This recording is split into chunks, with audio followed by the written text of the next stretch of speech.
mà ai cà bria mà tên lê cặp cho máu chú lục à li nhói y bơi đi gì bà Enzo Fernandez chỉ nhẹ ra rong bao chúng lược cho không máu 13 hai ọt ấy thật đam chạy cài dâm nanh tiêm tiêm bao đây kì cô là lược đại to bài kì mày mà trâu vô để mà khơi được cài dâm nanh tí và cho làm khang lựa đi lên right bắt the swing ok robot Arsenal đã tới ở đòn ca tiết Kai Havertz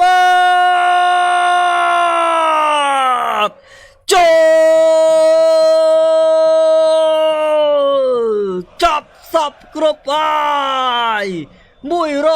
rồi hai bài cập hiệp lang từ căn vẹn đánh protในក្នុងពីរវត្ត ESL ครับมาคือกับเพลิงทอมอาร์เซนอล100%ហើយពេលនេះអបអសាទរសម្រាប់ក្រុមកំភ្លើងធំអាร์เซนอล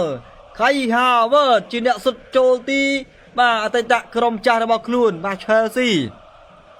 មិនអបអទេសម្រាប់ Kai Havertz ដើម្បីជាការ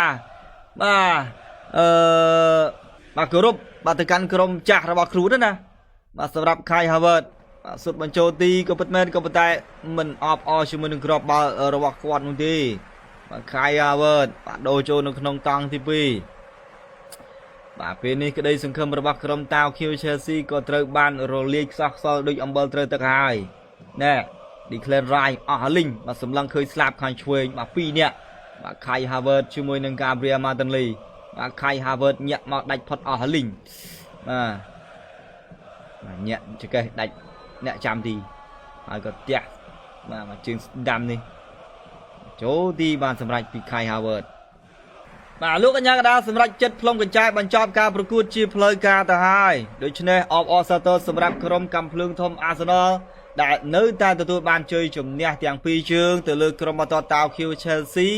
ដោយលទ្ធផល4-2អរគុណបាទប្រិយមិត្តទាំងអស់គ្នាដែលរងចាំទស្សនាការប្រកួត